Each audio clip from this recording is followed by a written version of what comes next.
All right, so first we need to do roll call of attendance. So, Madam Chair, Christine Joy, Yes, present. Stephen Santusonio. Present. Great, thank you. And I'm just letting Sandy Wright and Brenda coming in. So if we just take 1 minute break here and No, that's perfect because we've got to have them for a quorum. Sandy's coming on. And she's just connecting. There she is. Sandy, we're just doing attendance. So your name has just been called. Sandy, right? Oh, you're muted. I don't see her yet. Yep, I do. She's there. There we go. Present. Thank you. And that's it, Madam President. So guests, we have Bob Moran, and for staff, we have Charlie Kilmer and Brenda Robeson. Beautiful. All right. So next item on the agenda is the minutes. Did everyone get a chance to read the minutes? Yes, I did. Okay, they look good to me too. Does someone want to make a motion to accept the minutes? I'll make a motion to accept the meeting minute for July 27th, 2021. Okay. Hello, All right. hello, Hi, hello. Okay. hi, Frank, staff here. Oh, I'm glad I finally got in. I'm sorry. Nope, you're okay. Thank you, Frank. Welcome, Frank. All right, so we're just approving the minutes. Frank, did you get a chance to read the minutes from the last finance Yes, committee? I do, and I will be glad to either vote yes or second it, whatever. Okay, very good. Okay, so vote yes. Roll call vote, we had first, the motion was Sandy, second was Stephen. So roll call vote, Sandy, Yes. Stephen, Yes. Christine, yes, Frank, Yes, yes, and I think that's it, right? That is. Okay, beautiful. Okay, so now we're on to the OPEB discussion with Bob Moran. So welcome, Bob. Why don't I turn things over to you? Sure. So well, thank you, Madam Chair and Madam Director and the members of the committee. I sent over today a draft, and it's definitely a progress document of sort of the summary of where we're at this point. And I would offer or extend any courtesy to anyone on the call here if there are items that should be added or that you want addressed a little bit further. I'm happy to do that, but I will also kind of clarify that in learning about OPEB, which I have learned a lot about OPEB, in learning about the process and the documents, there's a lot of information here.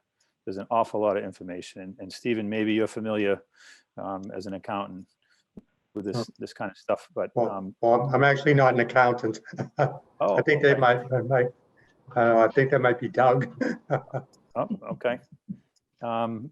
Well, the thought that I had was like, what is the audience? What is the target audience that we're trying to target this document in at? And I kind of arrived at the delegate level. And I would say, obviously, the Finance Committee has a more vested interest, a more familiar understanding of OPEB liabilities, finance accruals, et cetera.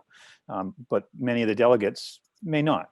So I tried to take what I see as an awful lot of information and kind of narrow it down, make it a fairly concise summary. I'm expecting that this report eventually will be maybe 12 or 15 pages with all the attachments that have to go in. So what we'll look at tonight is really the framework of the document and how I sort of teed it up. And again, I'm open to suggestions. If there are pieces of it that are not included that you want to be discussed, I'm happy to add it in now, because I think we have a few weeks. You know, my intent obviously is to get this finalized for your October Finance Committee meeting and then ultimately the council meeting. Bob, So, did you want to run through this? I just have the table of, can you see it?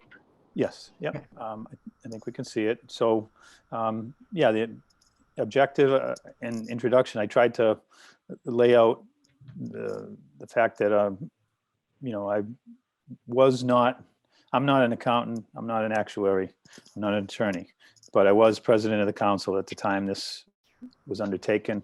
I've been treasurer of the council previously, and just trying to be clear and upfront that the intent is to provide basically a background context for the typical delegate, and then enough information, enough analysis for the council to make a decision as to who the fiduciary will be. So I've got, and it's funny, it comes in a little bit differently than I had it on my machine, but just a set of definitions. What is OPEB, the actual definition, the obligation that we have, what is GASB? We throw that term around a lot. The Odyssey Advisors being the audit firm, the actuary firm that did the analysis in July of this year.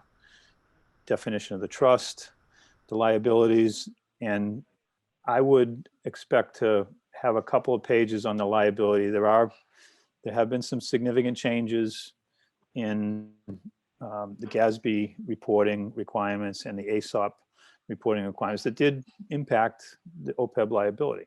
And again, for the target audience, I'm looking at this document as something that can be maybe referred to in 2 years when you go to reevaluate the funding as well.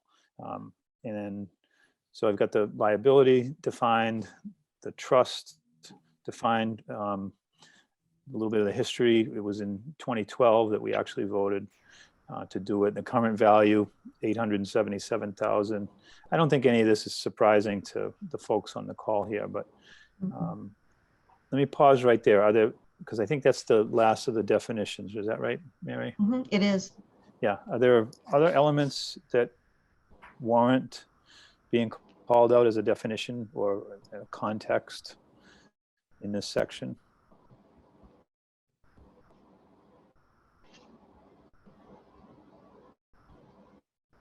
Well, I don't think so, but I may think differently after we go through it. Sure. Yep. Okay. Then there will be the actual financial statements, which Brenda, I will need to coordinate with you and get the latest statements of those so that we can, have current numbers in this. This is not that far back, 630, but and there was also some discussion of the reestablishment of the trust. Mary, I'm not sure I have that fully correct. Yeah, you know what? I don't know either. We'll get that confirmed, all of these things. This is the first time we're seeing it as well, so we can continue to go through. Okay.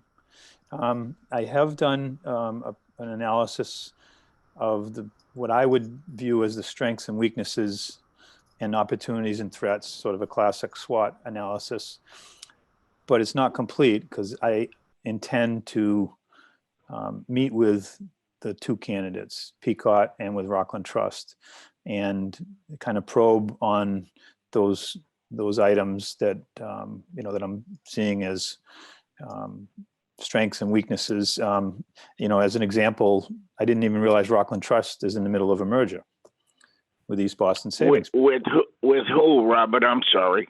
Yeah, East Boston Savings Bank. It was announced in April of this year. All right. And that's a bit of a threat, right? Bank mergers represent a potential change in the relationship. I don't know what it means, whether the headquarters is going to move or consolidate, or who wins, who loses in mergers, because oftentimes there are winners and losers. And even before I realized that merger was underway, I kind of had tagged that as a threat because it happened. Bank mergers, it just Excuse happened. me, Bob. So, yeah, If I may, what did you say? Rockland Trust is merging? they are. Yes, With Boston what? East Boston Savings East Bank, Boston Savings, yeah. Oh, Yeah. okay. which has been around a very long time. Yeah. That's one of the ones with the longest And it would be very hard for them to give up their name. So does Rockland Trust become East Boston? They become Who's the bigger of the Boston two, Bob? Who's the bigger of the, you know, like, because that may dictate who, like, Well, you know, what, East Boston has expanded very rapidly. Mm. They were in Meridian Street in East Boston. Now they are in Dorchester, South Boston. So I think they're the they're all bigger. over, yeah, I'm they're not, in Revere, yeah. yeah. Oh, yeah. Yeah, they may be, but that's the kind of questions that clearly I'll be asking them about that and the merger. And we've got a long-term relationship with Barbara and what's the guy's name? Brian. And you know, is that changing? They may not even know. Right.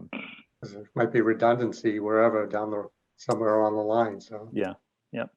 So it struck me as ironic that I had tagged it as a risk going in, and doing a little bit of homework, found out that they're actually actively involved in a merger. I don't know when it will finalize, but it's been announced. So I Wow. think they're waiting SEC approval or something. So just an interesting point. And then in terms of a summary, two of the recommendations I have here are OCPC does not have a formal investment policy.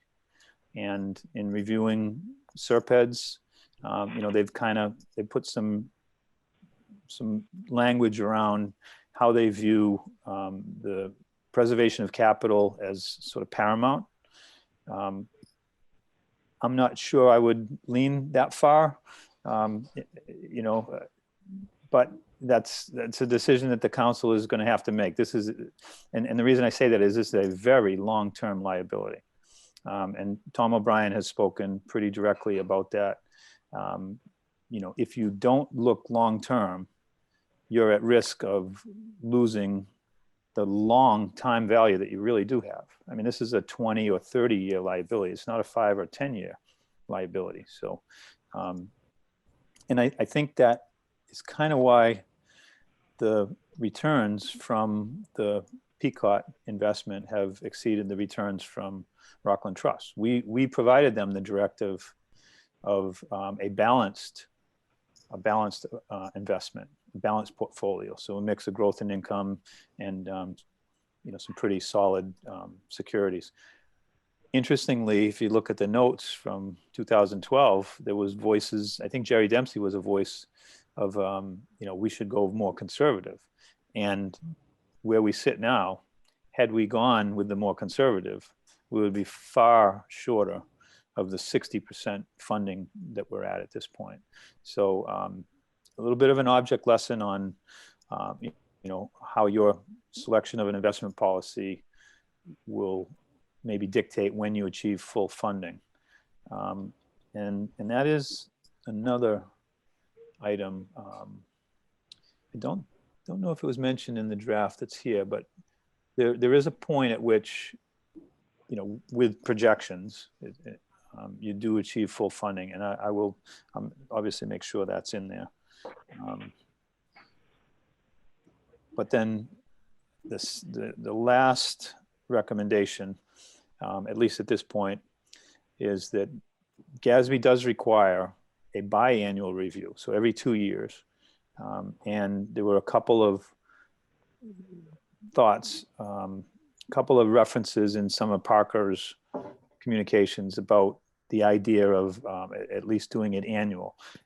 Doing an annual review, you know, it may help Brenda with a good sense for, you know, the funding. And it certainly would be in consult with Brenda, but it may also cause you to pull back out of something at a time when you really want to stay. So, you know, it's an interesting exercise. This has been an interesting exercise for me, and it's an interesting exercise for the council, in that you have some decisions to make. So that's sort of the short of it. I will include, obviously there'll be charts and, you know, reference to documents that have been produced by others, the audit statements, the actuarial analysis done by Odyssey Advisors, GASB references, things like that. But again, I wanted to view this as a kind of a one place where we're collecting a lot of information into something that the typical delegate can use and fairly quickly be brought up to speed and hopefully make a good decision for the council. Sandy, you always have good questions. Do you have a question? Well, I do, but I feel that there's sort of I'm in the middle of a conflict here with Plymouth County being OPEB. So, Okay. Yeah. Robert, can I ask a question, sir? Yep, sure. Thank you, Frank. First of all, you will be the man that will be assigned to protect our interests, correct? No. Well, I meant as now as the financial. I know you report to Stephen, but what I'm saying is, I have a lot of faith in your ability. I came aboard just before you became president, and I was very impressed about your ability. So I'm looking to you for a recommendation, and I ask that you forgive my voice, but it's still scratchy. Yeah, no, thank you for that vote of confidence, Frank, and I appreciate it. But however, I have moved and I live in Douglas now, and I can no longer be on the council. So really, the role that I'm serving here is as a hired consultant to kind of clarify and codify, the situation as I see it. I have the perspective of having been there when it was started, and was able to help Mary and Charlie out with some bandwidth, which I don't think they had, and I'm happy to do it. I learned a lot doing this, and I appreciate the vote of confidence that you have. But I'm not going to be the guy who makes the decision.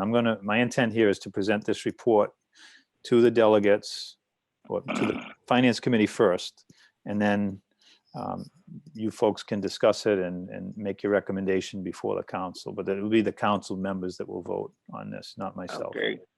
Then let me ask you another question. What would you recommend, Bob, since you did all this work? I'm not quite there yet. Okay. Because for two reasons. One, I do want to interview the treasurer and also interview the folks from Rockland Trust.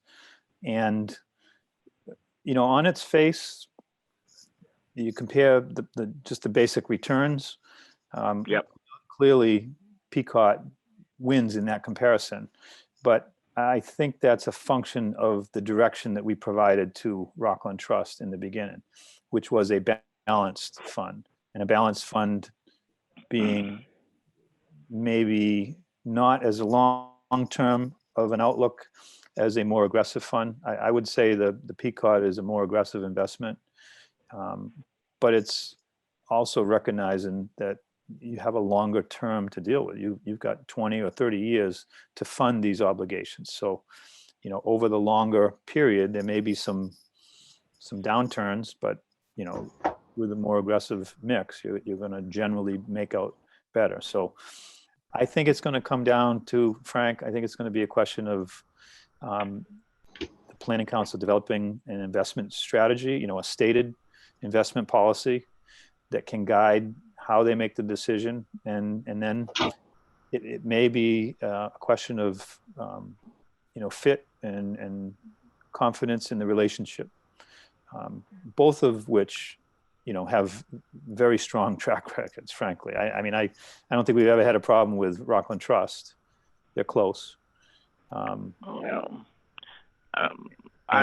sure that Rockland Trust will still continue if we decide, but I'm sure that the council thanks you for your advice and certainly all the hard work you put through it, Bob.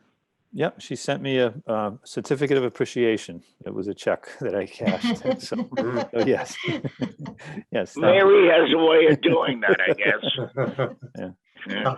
Frank, actually, Mary, can I ask Frank? You You mentioned something early on that Bob reports to Stephen. I'm assuming you meant me. I don't think that's correct. It's actually, what Bob does is report to the council and the finance committee. And Yeah, so I think the idea was that because of the work that that's being accomplished, the staff capacity. Yeah. Brenda and Charlie and myself, we probably could have had the time to do it, but that means Yeah. other things would not have gotten done. And well, I do apologize to No, that's all right. That's all right, David, Frank. but I just want to say that I've been out of it for so long with this damn health thing that I did not know that Bob moved, and I do apologize, and we like bringing him back for these things, Frank. He's good to have around. How about- well, How about I'm any, good for I'm good for a laugh every so often, I guess. Huh? I guess the question, so we'd start with table of contents, what's being done. I think there is a need, sometimes when looking at when Rockland Trust and when Treasurer O'Brien, they were a little bit of glassy eyed and trying for some members to really kind of comprehend them. So I think taking the time that Bob is going to kind of start from some basics and then going through the summary in terms of getting that formal policy, particularly in these fiscally crazy times. It might be so important on a yearly basis that we look back at that policy to say, where are things and where are they going? Where do we want to do? Yeah, there will always be the temptation to get off the roller coaster while it's in motion, but that's the wrong time to get off, Mhm. And a longer term view generally favors a bit more aggressive and I And think you know what, Bob, why what might Peacock be is helpful better. in this is a summary of the conversation we had with Parker Elmore. That conversation was really informative for me. Just because it was the perspective, right? There is the point where you want to make money, but the reality is like its end goal and what the purpose of. And I thought that was like a really good conversation. It was, yeah. That was recorded too, right? We can. I believe it was. And Yeah. then he is also going to provide his report to the council. So he will have a presentation as well. Okay. When is his presentation expected? Brenda, do you know when that is? I do not. Yeah, it's soon. It should be. We'll find out. You know what? I asked him. Let me take a look at my emails because I know I asked him.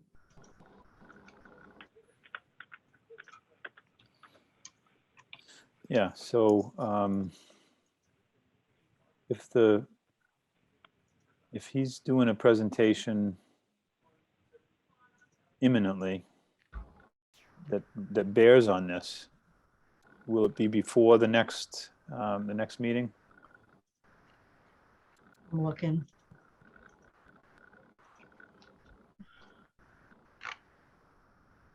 Because I mean, it would be good to incorporate that in if we can. I mean, my objective is still to deliver this complete for next month. Bob, would it make more sense for us to nail down a financial policy prior to your discussion rather than basically creating a financial policy based on what we decide to do with the OPEB? Because it seems like that would determine whether we're going to be more aggressive or whether we're going to be more conservative based on our choice. And then we'll be writing a financial policy that, is in line with our OPEB. I mean, that would be up to you, Madam President. But the thing is, I think you could direct either of these entities to, I'm using aggressive and more conservative as the opposite ends of the spectrum, but you could certainly direct Rockland Trust to be more aggressive, or you could direct Peacock to be more conservative. And but development of the policy, is sort of the guiding, those are the Mhm. guiding principles that will help you make that decision. Yeah. So I guess that would be up to the council. You could work on that. I don't see why it wouldn't benefit you to do that. Mhm. It was my takeaway from these meetings with both Rockland Trust and Tom O'Brien that the Pequot, everybody was in the same pot, and everybody was going with a little bit more aggressive plan. But when we met with Rockland Trust, they indicated the same, that was really their OPEB plan, that anybody that they had an OPEB for, we were all in the same kind of risk level. That's what kind of their niche. So I don't know if, Rockland Trust would go outside of their comfort zone for our OPEB. And I don't know if Pequot would do the same, if we could direct them to be more conservative, because that's not in their wheelhouse either. So it would be good to clarify that Certainly would, yeah.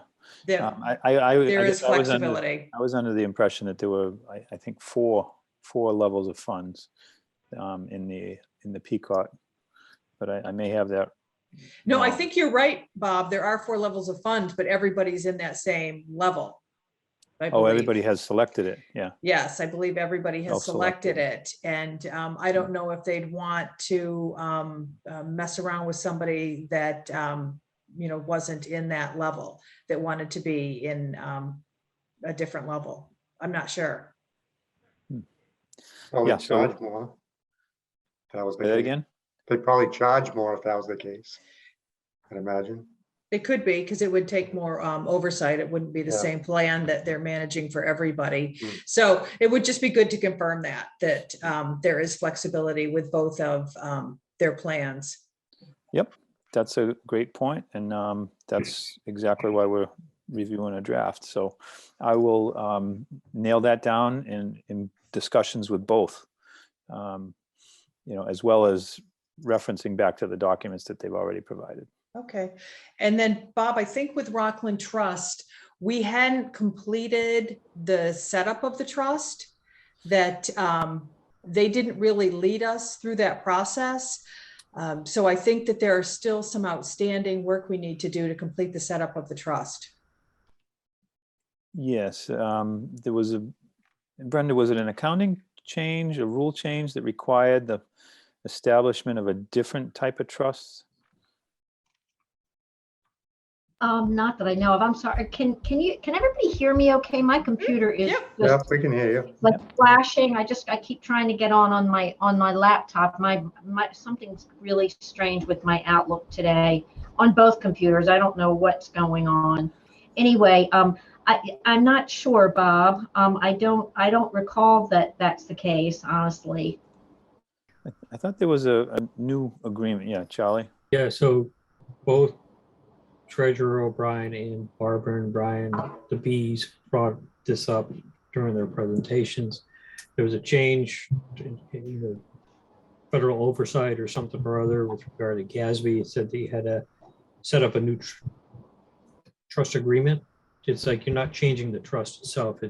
You needed some type of overarching trust agreement that formal, identified that Mhm. explained who the managers fiduciary, of the yeah, fund exactly. were. Divided into the roles and responses. It's more of like a guiding document. So what I don't know is if the investment policy that we've contemplated here can be incorporated in that, or if it could be an attachment that you could adjust. I'd more think the latter. In other words, establish the trust formally, correctly, and legally, Mhm. which both organizations can obviously help with, and then have the investment policy as a more organic document that the council can review periodically. Mhm. That sound fair? Sounds right on. Okay. Bob, it might be helpful is when you're talking to Rockland and Treasurer O'Brien is if they could give a percentage breakdown of their clients, what percent are during each investment. Yeah. strategy. No, not like raw numbers, but just say, okay, well, 75% are picking the growth in income at Peacock. Yeah. And what asset class? Right.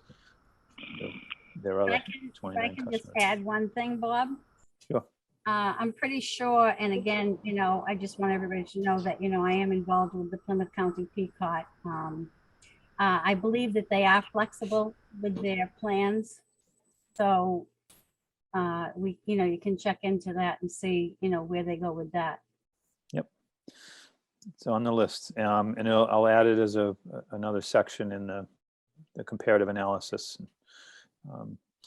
But I haven't heard anything that changes sort of the two main recommendations, which are, the investment policy and what was the second one? What was on the last page there, Mary? Yep, I'm pulling it up right now. Sorry.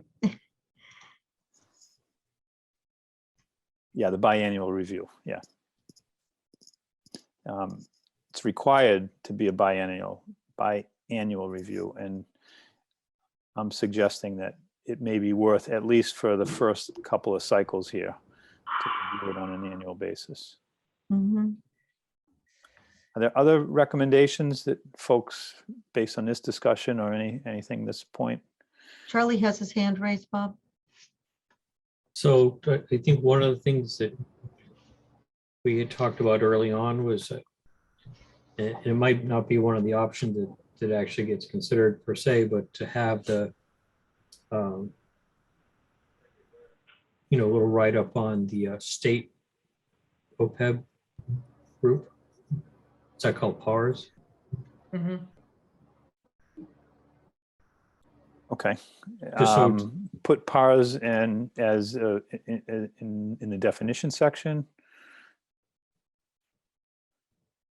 Well, meaning that there's three options for the council. One is Plymouth County, but the other is some type of financial institution, such as Rockland Trust or East Boston, or the state OPEB PAR system.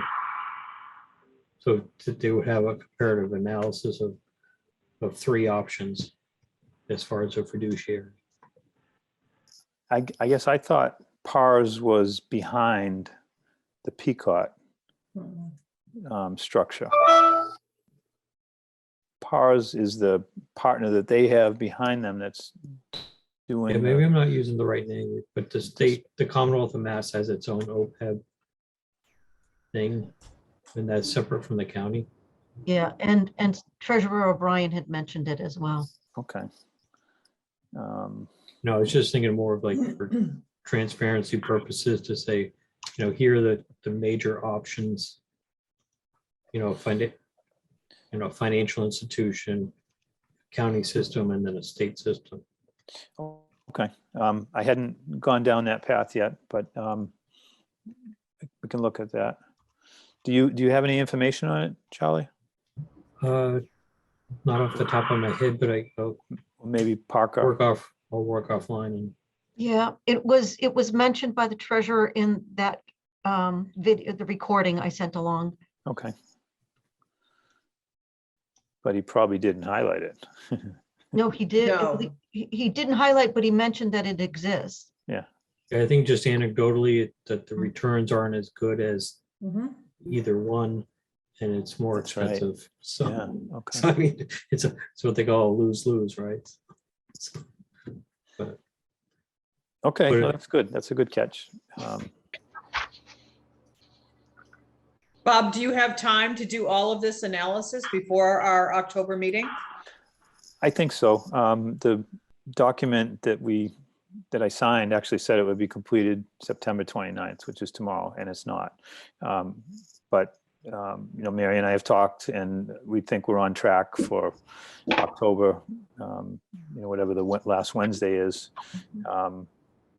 This little bit with the state OPEB might be a bit of a wrinkle in it, but because certainly I think at this point we were considering just the two. But I'm sure there's information available about that as well. What we should do, Bob, is we can huddle Charlie, Brenda, you and I, and just kind of, this is where we can come into play. The extended to October was done with good thought because we did not want to rush anything through. This was important. There was a lot of information, particularly, as it related to the biannual review and then also to formalize an investment policy. So there was a really good discussion. But, perhaps what we can do is have a touch base with everyone. If you have a document when this gets populated, Yes. we can share the draft and have the members take a look at it, come back with some comments before the next finance meeting in October. Okay. I think that would be beneficial, particularly because of members. And I know, Sandy, you've mentioned in your forthright in terms of the potential conflict, but we're not voting on it right now. This is just recommendations, and that's the beauty about it, is that you're able to have a discussion based upon not who's doing it, but what is best, as Frank mentioned, what is best for the betterment of Old Colony Planning Council. Okay. So, sure, I can, my plan was following this. Now we've clarified a few additional questions. I'll reach out to Pequot and Rockland Trust and set that up. And Charlie and or Brenda, do you guys want to be part of that?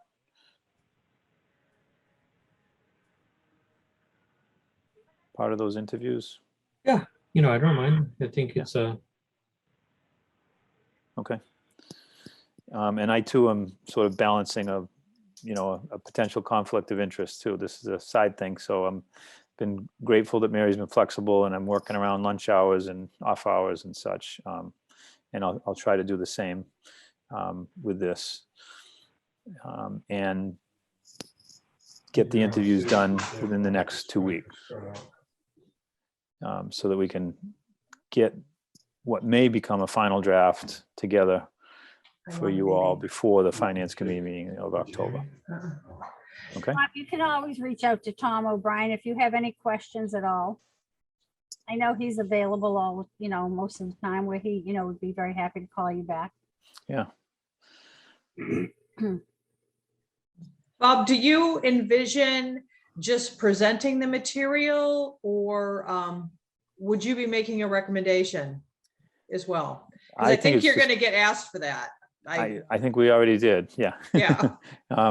No, I would just make the presentation of the material that I've come up with. And I don't think it's my purview to make a recommendation for you folks. I think that is squarely with the council, with the delegates. And again, my objective is to arm the delegates with enough information to make a good decision about it. Beautiful. Okay. Well, yeah, I know that you're going to be asked for a recommendation, I'm sure, at the council meeting. So yeah, that sounds good. Very good. Okay. So we'll be in touch over the next couple of weeks, Charlie and Brenda. Fair enough? Thanks, Bob. Goodbye. Thank you, Bob, very much. Okay. Yeah. Thank you all. And Frank, I hope you do well with your. Thank you, Bob. I'm going to be sorry to miss you, buddy. Yeah, you too. All right. Thanks all. Bye, Bob. Bye, Bye, Bob. Bob. Bye.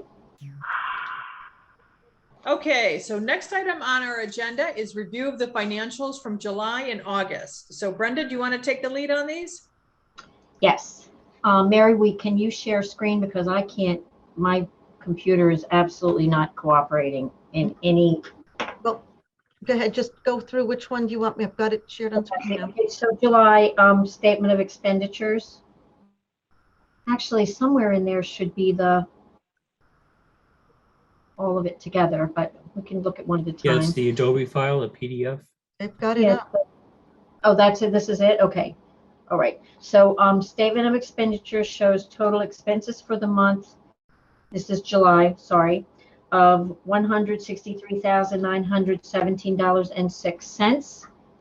Moving on to the cash position report, shows income for the month of $109,560.25. Disbursements for the month were $332,095.68. Total cash available at month's end was $1,566,000. $857.94. OPEB had a gain in July of $19,102.90, bringing the ending balance in the OPEB account to $896,375.51. Budget resources report. Total receipts of the month being $109,560.25 makes the total cumulative receipts for this fiscal $109,560.25. AAA report. I'm going to reserve the AAA report for the August report to follow because the final allocations and billings have been delayed. So there's, as you can see, there's not a lot of information here. So we need to just pass right by this report, except for at the bottom, the volunteer transportation program funds. The balance, the beginning balance in that fund was $186,735.12. Payments to the volunteer drivers in July were a total of $1,737.39. There were $25 received in volunteer transportation donations, bringing the ending balance is in the account at the end of July to $185,022.73. Moving on to the ROM statement and activity. Balance at the beginning of July was $183,925.46. July receipts were $5,850, making the total ROM FY21 receipts $5,850.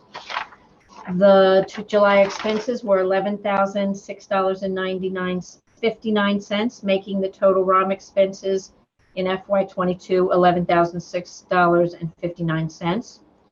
The ending balance in the ROM bank account in July was $177,255.50. Budget report. Total FY22 expenditures through the end of July were a total of $160,758. Our percentage spent to date is at 7.18%.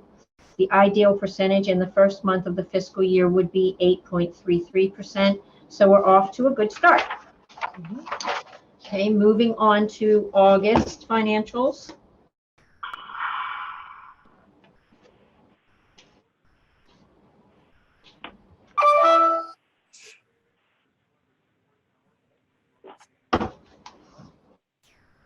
Hello.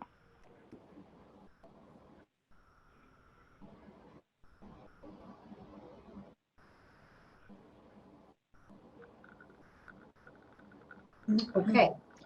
Statement of expenditures report shows total expenses for the month at $174,246.31. Cash position report shows income for the month at $181,331.68. Disbursements for the month were $483,855.82. The total cash available at month's end was $1,257,841.05. OPEB account had a gain in August of $7,986.12, bringing the ending balance in the OPEB account to $904,361.63. Budget resources report. Total receipts for the month were $181,331.68, bringing the total cumulative receipts in FY22 to $290,852.86. AAA report. Pass-through total cumulative billing in August was $1,315,095. The remaining fund balances showing at this time are $1,584,844. Ombudsman, can you bring the page up just a little bit? Thank you.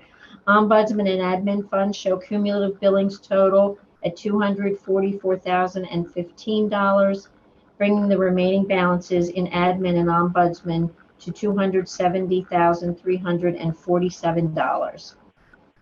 Volunteer Brenda, before we go to the we should just do a little bit of a hard stop just to alert the council, the finance members anyway, of the where AAA and the funds have not been coming through. They're behind in their payments to us. Do you want to give them an update? Yeah, AAA is about 3 months behind in payments. They owe us probably, I'm not sure, I can't remember exactly what the balance is, but it's like 800 some $1,000. We have paid the sub-grantees right up to date, and they have not been getting money into us. So at the present moment, we're in a little bit of a cash shortage. And if we don't get some AAA funds in before I process the payroll next Monday, I'm going to have to pull money out of the savings to cover our payroll. I expect when they do finally send the payments in, it's going to be it'll be a huge deposit. They're very disorganized over there right now. I'm not really sure exactly what's going on. They've had some new people. I just don't know. But what's important though, Brenda, talk about the steps that you've taken in terms of sending an email to the state and I was just getting ready to do that.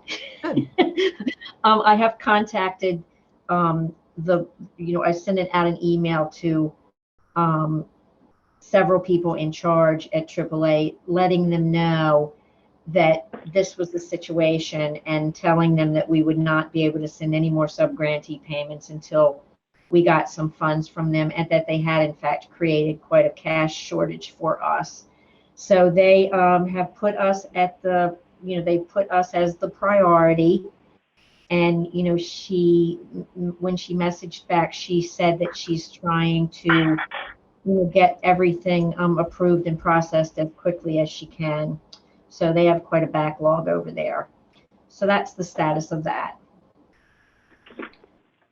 So then moving on to volunteer transportation account, the funds beginning balance in August was $185,022.73.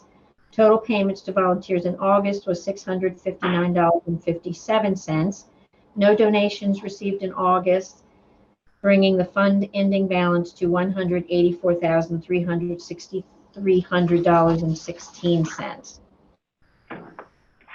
ROM statement and activity balance at the beginning of August was $177,255.50. August receipts were $5,850, bringing the total ROM FY22 receipts to $11,700. August expenses were $9,682.39, bringing the total ROM expenses in FY22 to $20,688.98. The ending balance in the ROM bank account in August was $178,450.91. And that brings us to the budget report for August. Okay, our total FY22 expenditures through the end of August were $325,554. Our percentage rate in August is at 14.55%. Ideal percentage in the second month of the fiscal year would be, oh, I didn't do that calculation correctly. I'm sorry. Sorry. I have 6.66, which I don't think is correct. That's 16.66. 16.66. Okay, sorry, I lost my dollar. I lost the one. Okay, I'm sorry. I was looking at my cheat sheet and not the paper in front of me. Okay, if we look at the budget report, page 2, Mary, our income and revenue has increased by $130,000 due to new grants added. These added grant funds, plus the already proposed miscellaneous expense fund, which has a balance presently at $92,233 at the end of August, brings our projected income surplus in August to $222,233. And which is obviously, a pretty large surplus, but I match the expenses to the income. The income is the income, and all of the leftover funds go into that miscellaneous fund to be used as we need it for miscellaneous items. Okay, any questions on the budget at all?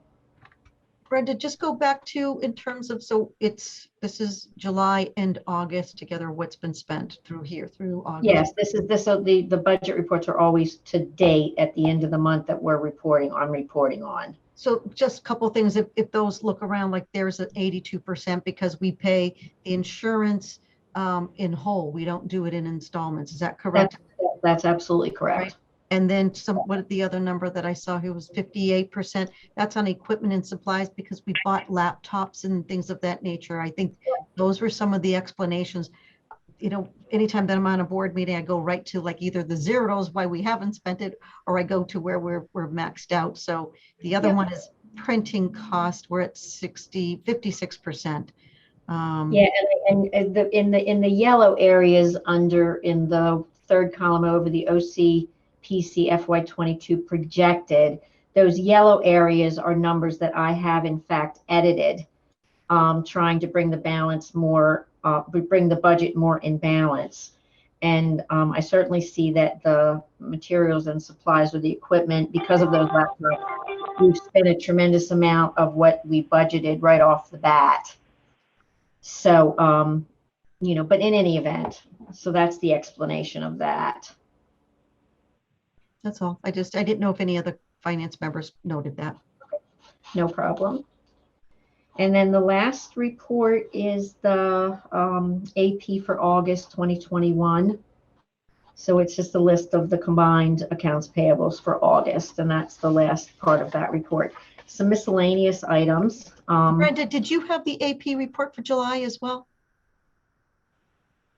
Oh, you know what? Was that not? I'm not sure if that was at the end of the July report or not.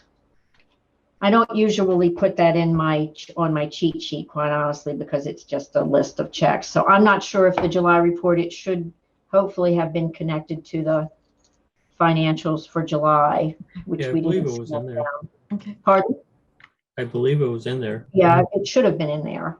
Okay. Yeah. We just didn't scan down far away. I went right to the August report, trying to get through these reports quickly because there's so many financials to go through. So, okay, so a couple of miscellaneous items. Just an update on the audit. Deadline for all documents to be to the auditor is this Thursday. I've sent just about everything. There's a few more items that I still need to complete to meet the deadline. And that's really pretty much my general ledger, which once the general ledger has been sent, the QuickBooks gets locked at June 30th, and I cannot go back and make any changes. And we've had a lot of changes because of AAA. The AAA billings for June are still sitting there, not even approved at the AAA, but I needed to put them into QuickBooks to recognize the income. So, there are always things that I go back and make adjustments in June, which is going to change those numbers. So I like to send the general ledger at the very last possible minute. Also, Russell has asked one of the reports that I do not have. It's a new thing that's been added. It's not a new audit report, but it's new to us. It was not a requirement last year. At least I don't recall that it was. And what that is, and my other computer went off, so I have to put. Okay, it's what it is an MD&A, which is management discussion and analysis, and where that comes from is a section within OCPC's annual report or quarterly filing where the executives analyze the company's performance. We sort of came to a full stop with this because I'm not sure what the status of our annual report is. So we need to get access to, we were working on the annual report, Mary, and then it sort of came to a stop because there were things that needed to be, I'm not sure, I just don't know what the status of that annual report is at all. I sent it to you today. It's an annual report. It just needed some graphic things. So it's still. And I wasn't able to open it because my email, every time I try to open an email, I get an error message. So the one thing I think I was going through some emails because the question is, I can't find it here, but Brenda, you probably have the language. It was specifically because it said the executive members of OCPC to provide an analysis of the financials. We haven't done that. This, I mean, Exactly. let me finish for a second. So the finance, we do go over on a financial basis, the financials. So we could say that financial meetings are always held in advance of the council meeting and the council meetings accepts, but they're never, I mean, just the fact that how I just went through the percentages and where we are with our finances. So I don't know from the council members, their comfort level of utilizing these meetings, or should we on an annual basis, or whether that's the budget, or I'm not really quite sure what the auditors are asking for, because as Brenda said in an email to me, they've never asked for it before, so we can't compare. But it specific, can you just say the language that they're asking for, Brenda? I sure will. The definition of an MD&A, and this is a standard part of a company's audit.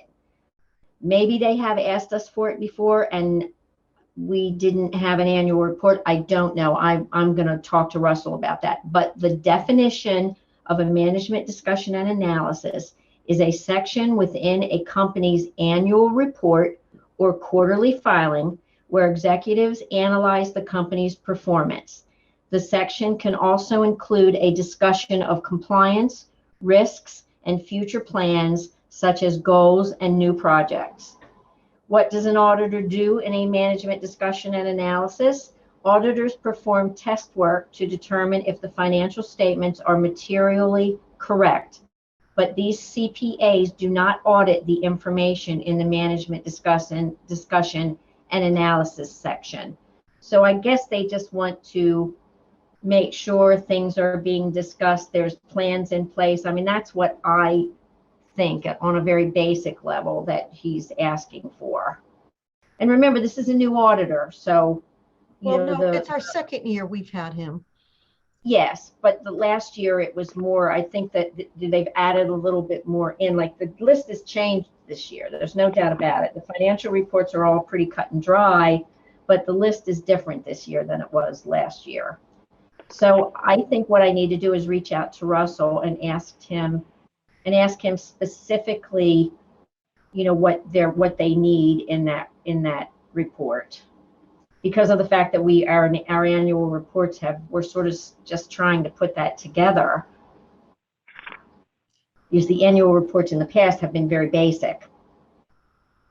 And he needs this by when? By Thursday? Well, the deadline for all these documents to be in is Thursday, but I don't really think it's a big deal if one report, this report in particular, goes over, because he has to start, he's got a million things to start analyzing. That's just the deadline that they set so that they get all of the reports that they need so they can get started.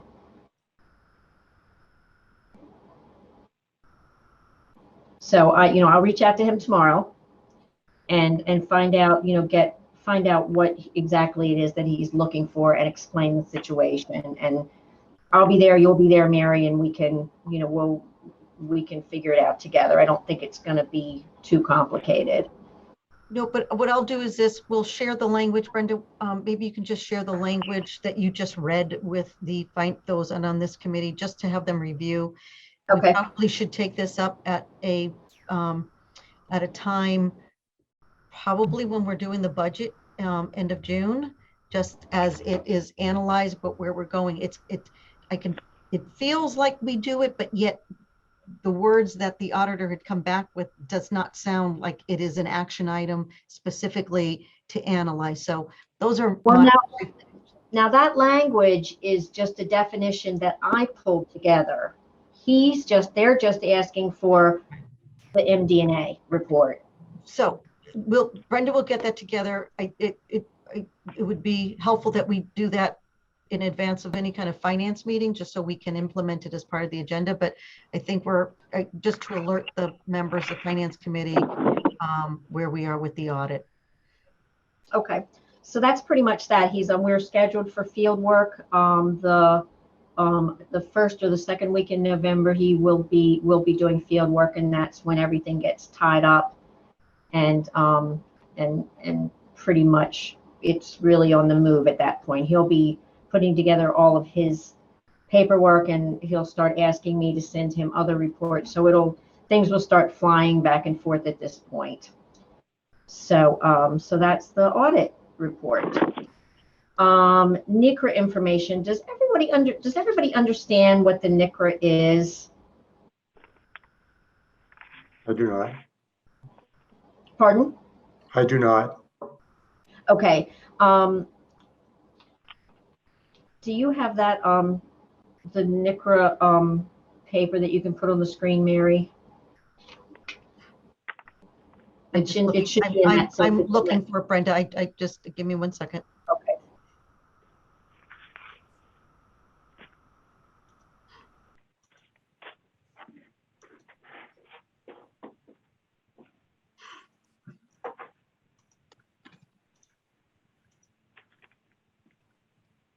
There we go. Okay. So there is a new federal requirement which requires us to file a NICRA application with the U.S. government Department of the Interior to get approval for the indirect rate percentage we are asking for each year. Our indirect rate is established by our auditor based on all of our indirect costs. The NICRA report or the application, they ask for details on all administrative costs. So they won't just take the number, they want to know what that number consists of. Upon examination of the details of our accounts, our NICRA administrator is now denying some of our meeting costs and various miscellaneous items. While the meeting expenses such as traveling to and from relevant meetings will be covered, any food and beverage that we supply during any meetings will not be accepted as part of the indirect allowances. Miscellaneous items, such as awards, condolence gifts, etc., will no longer be accepted. This eliminates $4,000 in this first application's ask and will reduce our last audit indirect rate that was at 109.35%, and they've reduced it now down to 108 point something. They still haven't given us the formal number yet. He's still working on it. The new accepted rate is not yet known. They have not completed the NICRA audit. Moving forward, these types of administrative costs will be tracked as non-approved administrative costs, reducing our indirect administrative costs somewhat each year. So does everybody follow that? Any questions? Nope. Okay. So, and then further down is just the NICRA is just being explained. What will happen is we have to, anytime we, for our federal grants, we have to put an application in for what we're asking for an indirect rate based on our audit each year. And based on the details that we give them, they will either allow or disallow the number that we're asking for. The good thing about that is that once that NICRA has been approved by the federal government, we can use that indirect rate comfortably across the board as the gospel indirect percentage rate. But it does have to be done every year now. They won't just accept the rate that we put into the grants. The Department of the Interior needs to approve that rate based on all of the numbers across the board. So I believe that we're going to have to make a journal entry to adjust the expenses down to what they're allowing us to have, because the NICRA agreement that they are now getting ready to send to us is going to be for, I believe, FY 2021 and 22. Do we have to go all the way back to 20 and readjust the number on a closed audit? I doubt it, because first of all, the indirect rate in 2009 was lower than what they're allowing. But if they do say it has to be adjusted, that means our tax would have to be, we would have to file an amendment to the taxes, which would be a real pain in the butt. I have asked, our NICR administrator what they want us to do with that 2009 number. Will they just let it go, or does it have to be adjusted? He has not yet responded to me. The auditor needs to know. As soon as I know, I'll report that to the committee. And that's really about it on NICRF. And does anybody have any questions at all? Okay. And lastly, our banks. If you can bring that up on the screen. Brenda, I think we were asked because Doug is not around that we're going to just table that for now. Okay. Sounds good. An email was sent about So that. the only thing is that we have another CD that's maturing on 10/16, and if we want to move it, change it, we have to contact them by 10/16. I mean, my whole thing really was, Christine, I think you might be a registered signer on all of these accounts.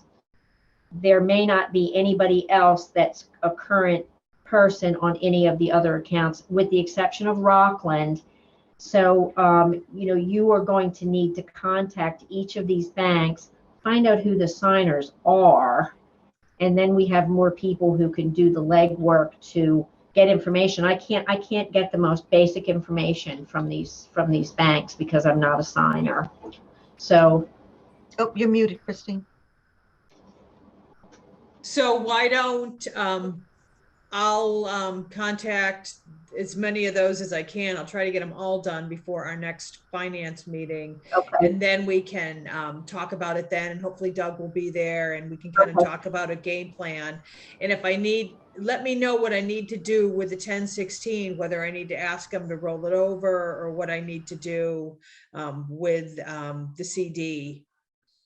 Yeah, I think that really it's like when it rolls over, does that mean it's stuck there for a year, which not a big deal. It's been stuck there for many years now, but this is the sort of thing we need to find out. And I did on the list of banks which are connected to the financials, I did give you a contact number for every bank. You have all the account numbers, you have everything that you need. And once they confirm that you're a signer, you should be able to get any information you need. I'd like to be able to get online access so that I can get the information and don't have to be bothering you. Okay. To do so. Okay. So that's so the one thing we just need to be able to be careful of is like not let accounts be sitting, because then they sit too long and then they go into that queue where, so on a yearly basis, these will be reviewed. This is something new that has not really been done before, so they'll be reviewed, and signers will be checked and double checked, and and we'll know in advance rather than just giving a couple weeks notice that when these are maturing, that then they can be queued up for the proper finance meeting so they can be discussed to see, again, almost going back to the OPET, to reevaluate what are we doing with it? Is are we going to keep it in that account? Is it going to be aggressive? Do we not want to be aggressive? But I think those are next steps, to your point, Christine, to bring this up when Doug is able to join us in October. Great. Super. And that's all I have. All right. Any questions for Brenda on the financials or any of the other information she presented? All right. No questions. All right. Thank you, Brenda. That was great. Well done. What I would recommend for the next financial meeting, and then possibly even maybe not the council meeting, but at least the financial meeting, is discussion of a financial investment policy. And then let's talk about the bank accounts at the next meeting too, just to make sure we've got those on the agenda. Okay. And Christine, so it's clear in terms of Bob, if for some reason his time frame is not clicking for the October, I think it's going to, but just in case, we could always hold a special meeting to deal with this. It's that important to make sure it's in queue. So I think it's valuable enough to do that and not go into 2022. Well, yeah, I agree, Mary. And that may not be a bad idea anyway, to do it as a standalone meeting, because it's going to be time consuming. And it could be a very long meeting. So it may not be a bad idea just to plan on doing it as a standalone meeting anyway. So we could even, when we talk at tomorrow night at council meeting, as future, we can just even mention the fact that we may, just because of where this is going, we may be holding a special meeting. Again, don't forget, so we have October, the November one is right around Labor Day. We're kind of doing something in December anyway. That's kind of how the schedule has been. Mhm. So it's usually like the first week of December, if I'm correct, that council meeting is held. But Mhm. if we don't want to wait till then, we can do a special meeting in November. Okay, Early very November. good. All right, that sounds great. Does anybody else have any suggestions for the next financial meeting that something you want to discuss? Okay, great. Well, I think we had a very productive meeting. Thanks for all of those reports, Brenda. Well done, easy to understand and work through it. So thank you for all your time on that. Thank you. All right, so I don't think we've got anything other to do tonight. So I'll make a motion that we adjourn. Do we have a second? A second. Okay, let's just go, raise your hand instead of doing roll call votes. All in favor? Aye. All right, good night, everyone. That's See you unanimous. Talk to you tomorrow. tomorrow night. Have a good night. All right, Bye. bye. Bye. Bye.